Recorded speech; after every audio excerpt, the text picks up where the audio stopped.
ہم مدح علی میں دار پہ بھی لفظوں کو روانی دیتے ہیں. ہم مدح علی میں دار پہ بھی لفظوں کو روانی دیتے ہیں. کٹتی ہے زبان کٹ جائے مگر پیغام زبانی دیتے ہیں. کٹتی ہے زبان کٹ جائے مگر پیغام زبانی دیتے ہیں. اور شاہد ہے ادائے میسم بھی ہم ہیں وہ علی کے دیوانے. شاہد ہے ادائے میسم بھی ہم ہیں وہ علی کے دیوانے. جس پیڑ پہ پھانسی لگنا ہو اس پیڑ کو پانی دیتے ہیں.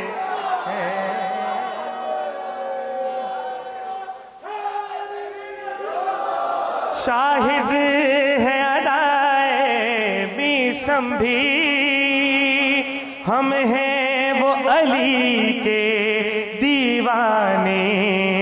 جس پیڑ پہ پھانسی لگنا ہو اس پیڑ کو پانی دیتے ہیں. اور قربان ہوئے جب رن میں حبیب پیغام دیا دنیا کو عجیب. قربان ہوئے رن میں حبیب پیغام دیا دنیا کو عجیب. ہم اپنی ضعیفی کے بدلے مذہب کو جوانی دیتے ہیں. ہم اپنی ضعیفی کے بدلے مذہب کو جوانی دیتے ہیں. ہم مدح علی میں دار پہ بھی لفظوں کو روانی دیتے ہیں. بسم اللہ الرحمن الرحیم. تمام تعریفیں اللہ کے لیے. درود اور سلام محمد اور آل محمد.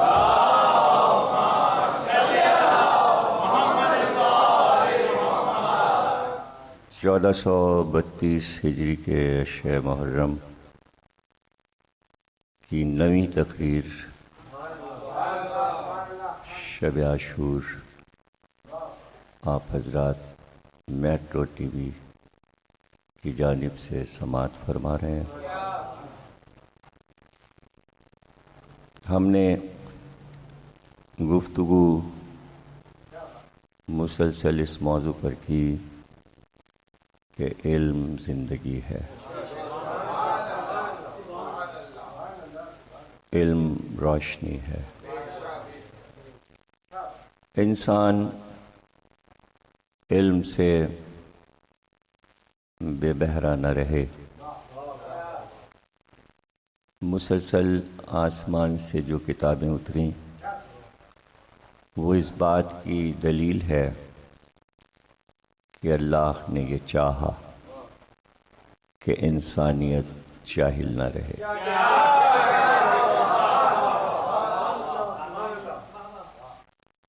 جاہل ہونا، نہ جاننا، یہ ایک مسئلہ ہے، لیکن جاہلیت، ضد،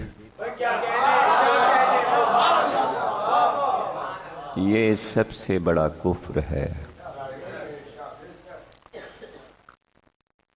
کہ علم کی تصدیق نہ کرنا، علم کا احترام نہ کرنا۔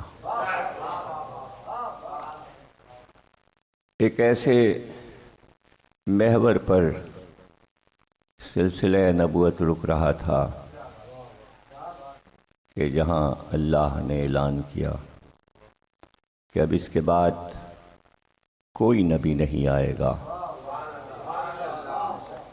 اور ختمی مرتبت سرکار دو عالم کی آمد نے علم کے لاکھوں کروڑوں دروازے کھول دیے۔ کائنات کا وہ سارا علم جس کی ضرورت قیامت تک انسان کو پڑھنے والی تھی، اس کے ہر رخ سے سرکار نے گفتگو کی، انسانیت کو ظاہر ہے کہ اشرف منزلوں تک لے جانے کے لیے ایک ایسے علم کی ضرورت تھی، ایک ایسے علم کی ضرورت تھی کہ ان کی آخری منزل، چونکہ اشرف المخلوقات کہا تھا، اس لیے ان کی آخری منزل علم کی منزل نجف اشرف کو قرار۔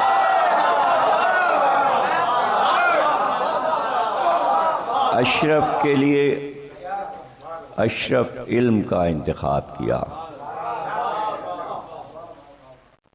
بس بات تمام کی تمام علم کی ہے کہ انسان جانے اور کوشش کرے۔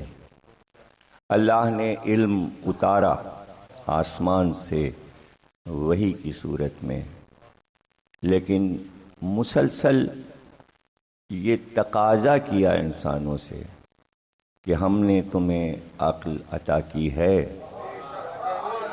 تو تم عقل سے کام کیوں نہیں لیتے؟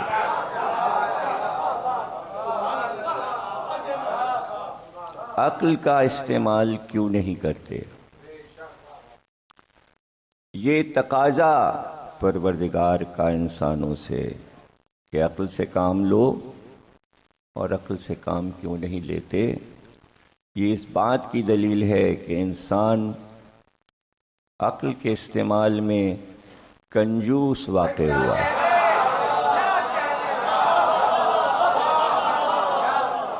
عقل ہے مگر استعمال نہیں کر رہا، اور اس کے لیے ضروری ہے کہ علم پسندی ہو، علم سے محبت ہو۔ اس لیے مرکز علم کو مرکز محبت بھی بنا دیا۔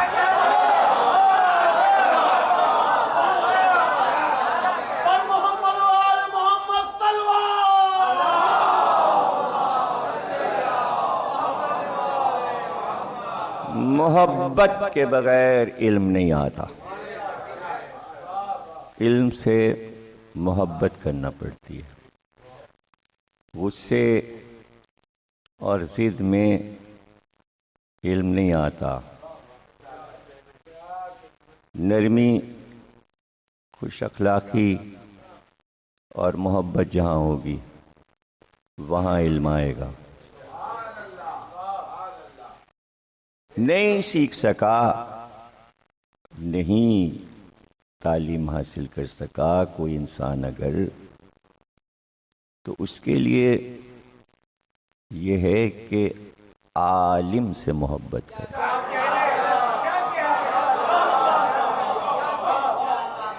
طالب علم سے محبت کرے، مرکز علم سے محبت کرے۔ وہ محبت کی طاقت اسے علم سکھا دے گی، یعنی اس کو جتنی ضرورت ہے اتنا علم اس کے پاس آ جائے گا۔ اور علم میں بتا چکا کہ علم کی شاخیں ہیں، علم رکتا نہیں، علم بڑھتا جاتا ہے۔ پہلے ایک ڈاکٹر ہوتا تھا، اس کے پاس آپ چلے جائیے، کوئی بھی بیماری ہو وہ اس کا علاج کر دیتا تھا۔ لیکن آج انسان ایک ہے لیکن ڈاکٹر الگ الگ ہیں۔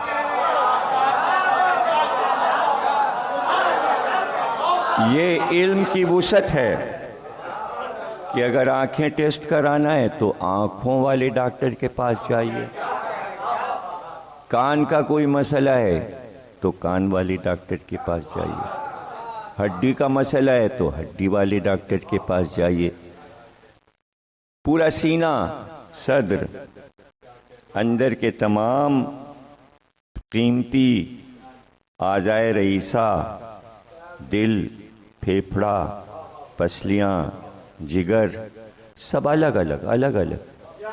پتہ چلا ایک ڈاکٹر نے جسم انسانی کے کسی ایک عضو پہ پوری زندگی ریسرچ میں گزار دی، وہ اس کا ماہر ہو گیا۔ پتہ چلا شعبے بڑھتے جا رہے ہیں، علم کی شاخیں نکلتی جا رہی ہیں، علم بڑھ رہا ہے، علم رک نہیں رہا۔ تو وہ کون سا شعبہ ہے کہ جو بغیر علم کے دنیا میں رائج ہے؟ علم اور علم۔ تو توجہ علم کی طرف اگر ہوگی تو قرآن نے یہ بات کہہ دی کہ اگر آپ علم پسند ہیں اور علم والوں کو پسند کرتے ہیں اور آپ علم والوں سے محبت کرتے ہیں تو جھگڑا ہوگا ہی نہیں۔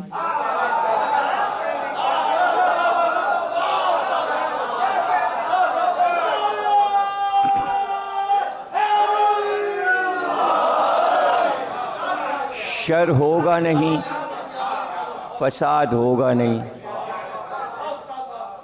کبھی بھی اس بات پر جھگڑا نہیں ہوتا۔ اب رہ گیا یہ کہ کیا علم والے بھی آپس میں لڑتے ہیں؟ تو پھر ریسرچ کرنے والوں کو یہ سوچنا چاہیے کہیں کوئی کمی رہ گئی ہے۔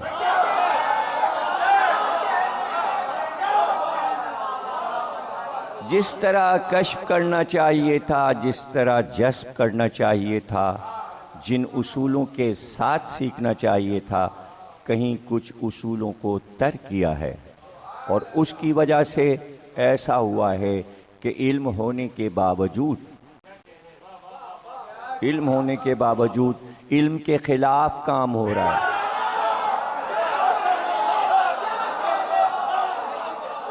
علم کے خلاف کام ہو رہا ہے۔ پیغمبر اسلام نے اپنی پوری زندگی اس بات پر صرف کی کہ میری امت میں کوئی جاہل نہ رہ جائے۔ اس لیے آپ نے ارشاد فرمایا کہ ہر مسلمان پر، عورت ہو یا مرد، اس پر واجب ہے کہ وہ علم حاصل کرے۔ ایک چھوٹا سا قول اور اتنا عظیم قول کہ واجب قرار دے دیا کہ مرد ہو یا عورت۔ اور ظاہر ہے کہ علم ماحول طلب کرتا ہے، اگر اچھا ماحول ملے گا تو علم سیکھنے میں آسانی ہوتی ہے۔ اس لیے سرکار نے یہ بھی ارشاد فرما دیا، اپنے گھر کے ماحول کو اچھا رکھو۔ اگر ماں باپ دونوں علم سے آراستہ ہیں تو ان کی گود میں پلنے والا بچہ ظاہر ہے کہ علم پسند ہوگا، اس لیے کہ بچے کی پہلی تربیت گاہ ماں کی آغوش ہے۔ اس لیے ماں کا علم سے بے بہرا ہونا اولاد کے لیے خطرناک ہو۔ لیکن جو علوم اور ان کے قیود اور اصول اللہ نے وضع کر دیے، اس سے ہٹ کر کسی چیز کو علم نہ کہیے۔ علم کے اصول پیغمبر نے بنا دیے، اور جب اعلان کر دیا کہ بھئی ساری دنیا کا علم، یعنی علم سے متعلق تمہیں جو بھی ضرورت پڑے وہ سب کچھ شہر میں ہے، اور میں شہر علم ہوں، میں شہر علم، اور علی اس کا دروازہ ہے۔ طلب کر کے دیکھو، کبھی علم کا سوالی در سے خالی ہاتھ نہیں جائے، کبھی خالی ہاتھ نہیں جاتا، اور علم کا در کبھی بند نہیں ہوا۔ قدرت نے انتظام کیا، اور ایسا انتظام کہاں؟ تاریخ انبیاء میں آدم تا خاتم آپ کو ملے گا، سوا ختمی مرتبت کے خاندان میں کہ دروازہ علم کا کبھی بند ہی نہیں ہوتا، کبھی دروازہ بند نہیں ہوتا۔ اس لیے ایسا سلسلہ رکھا کہ آدم تا خاتم کسی نبی کے دور میں سوا ختمی مرتبت کے 12 نسلوں میں علم کہیں نہیں گیا۔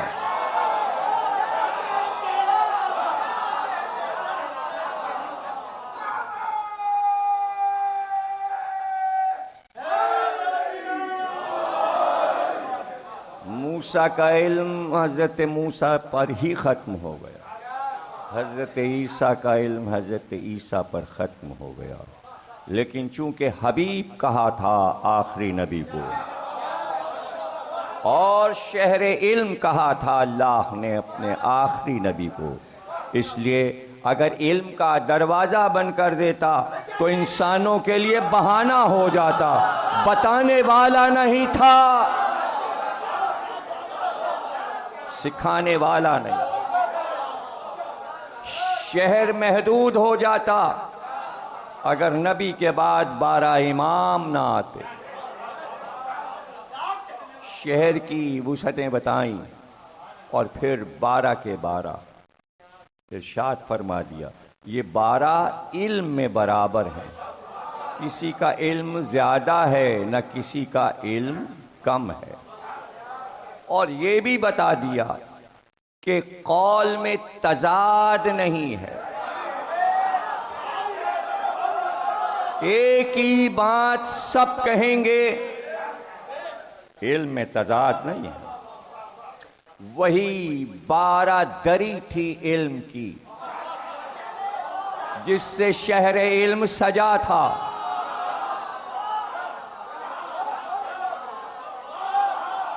زمانے میں موجود تھے حضرت علی کے بعد امام حسن، امام حسن کے بعد امام حسین، امام حسین کے بعد امام زین العابدین، امام زین العابدین کے بعد امام محمد باقر، امام محمد باقر کے بعد امام جعفر صادق، امام جعفر صادق کے بعد امام موسی کاظم، امام موسی کاظم کے بعد حضرت امام علی رضا، حضرت امام علی رضا کے بعد حضرت امام محمد تقی، حضرت امام محمد تقی کے بعد حضرت علی نقی، حضرت علی نقی کے بعد امام حسن عسکری، امام حسن عسکری کے بعد حضرت امام مہدی۔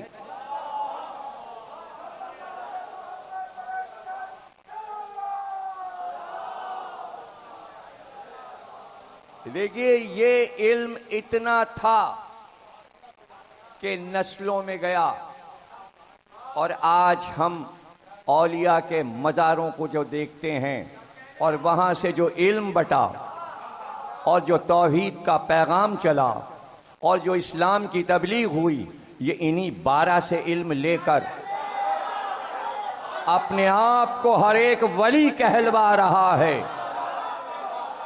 اور ہر ولی کے مزار پر جب اس کا ذکر شروع ہوتا ہے تو اس کا شجرہ جب پڑھا جاتا ہے تو یہی 12 نام۔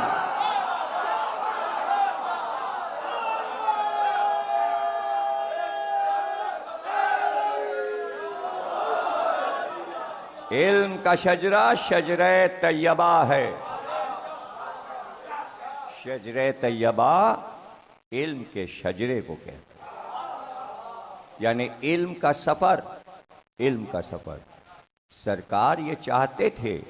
دیکھیے جو بھی سرکار نے بدر سے اور حنین تک دفاعی جہاد کیے،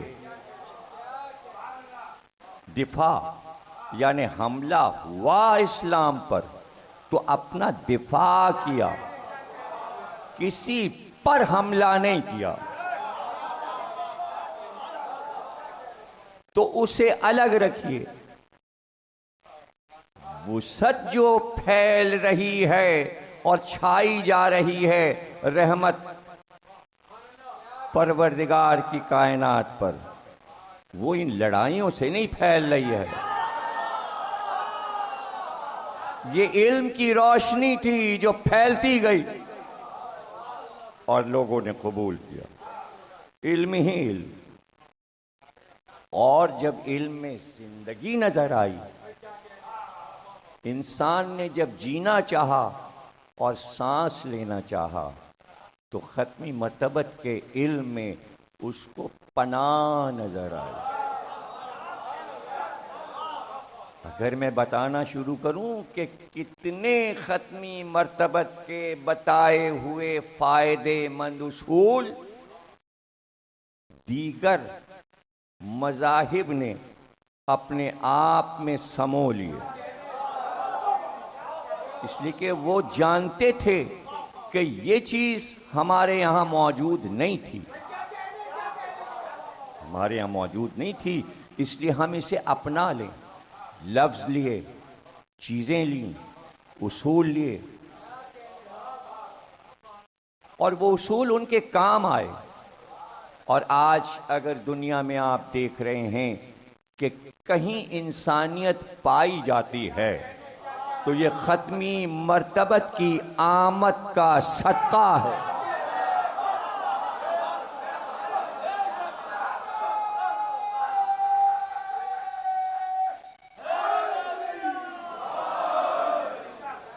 عاد و سمود جیسے نہ معلوم کتنے عذاب آ چکے ہوتے دنیا پر اور زمین پر، لیکن عذاب رک گئے اس لیے کہ ختمی مرتبت نے فرما دیا انتظار. انتظار انتظار کا عقیدہ دیا کہ ٹھہرو شاید سدھر جائیں،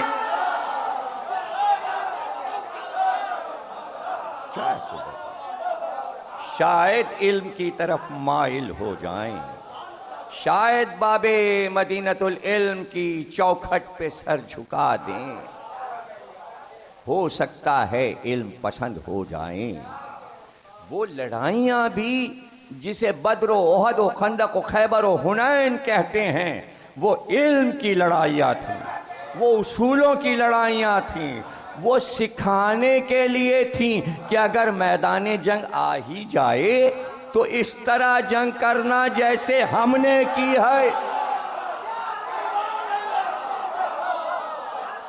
عدل کی راہ سے ہم ہٹے نہیں،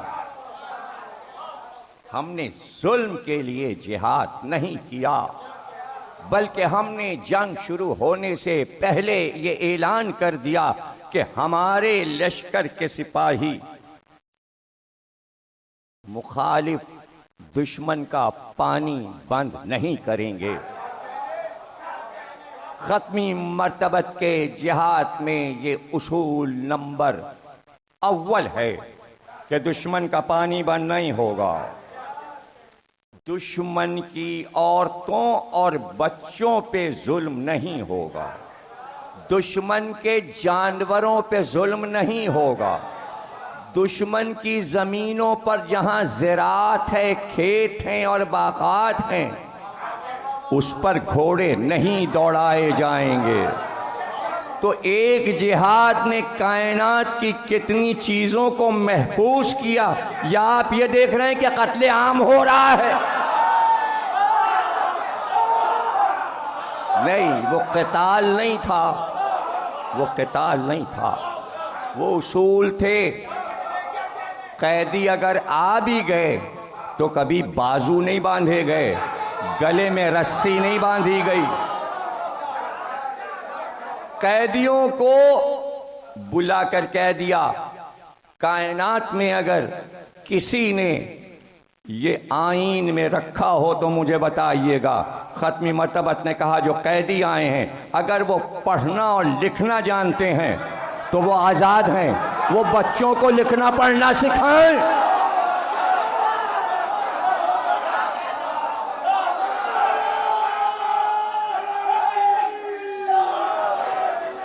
یہ ہے علم کی بلندی، یہ ہے علم کی بزرگی۔ جسے جو صنعت آتی ہے وہ آگے بڑھے اور اس میں کام کرے، کاروبار کرے۔ کوئی قید خانہ بنایا تھا ختمی مرتبت نے مدینے میں؟ اگر بنایا تھا تو وہ قید خانہ مدینے میں کہاں بنا تھا؟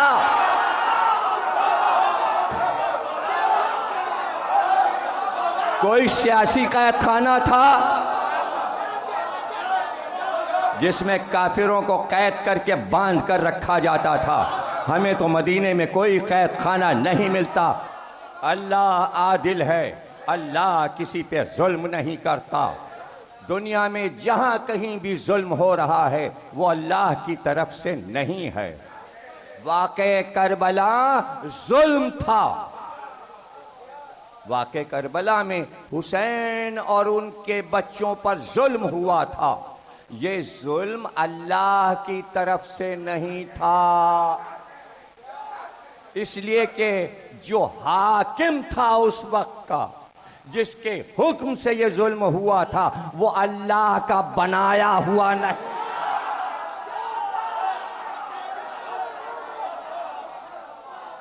حسین یہی بتانے آئے تھے شریعت حاکم کے پاس نہیں، میرے پاس ہے۔ شریعت کا مالک میں ہوں، شریعت کا مالک میں ہوں، شریعت کا محافظ میں ہوں، سیرت پیغمبر کا محافظ میں ہوں، اور سب کتابوں میں سیرت پڑھتے ہیں۔ میں مجسم محمد کی سیرت کا نمونہ ہوں۔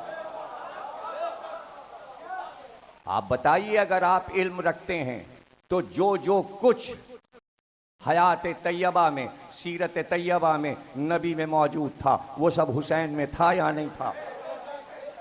ہر وہ اخلاقی صورتحال جو نبی کے لیے بیان کی جاتی ہے وہ سب کچھ حسین میں موجود تھی، وہ سب کچھ موجود۔ سرکار کی سیرت ایک تو جسے قرآن نے اسوہ حسنہ کہہ دیا، اللہ نے تعریف کر دی، رحمت کہہ دیا، قرآن نے تعریفیں کی ہیں کہ کیا کہنا آپ کے اخلاق کے۔ اسی اخلاق کے وارث حسین تھے، اسی اخلاق کے وارث حسین تھے۔ اب یہ سوچنا کہ یہ پہلو نکالا جائے کہ حسین کوئی تخت چاہتے تھے، حکومت چاہتے تھے، اگر چاہتے بھی تھے تو حسین کے لیے مشکل نہیں تھا۔ اس لیے مشکل نہیں تھا کہ اس کے لیے پیسہ پانی کی طرح بہا کر ملکوں کو خریدا جا سکتا ہے۔ حسین انسانیت خریدنے نہیں نکلے تھے، انسانیت کو آزاد کرنے کے لیے نکلے تھے۔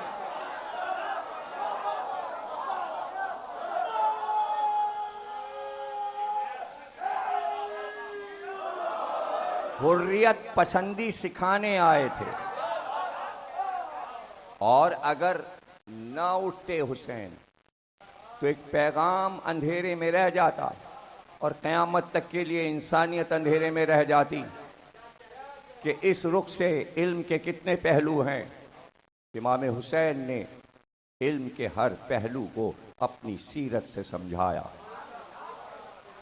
اپنی سیرت سے سمجھایا اور بتایا۔ آپ یہ دیکھیے کہ راستے میں ہر جگہ علم لٹاتے ہوئے جا رہے ہیں۔ حر کو اگر پانی پلایا ہے تو یہ علم ہے، یہ علم ہے، یہ علم ہے کہ آتے ہوئے دشمن کو جانے نہیں دینا ہے۔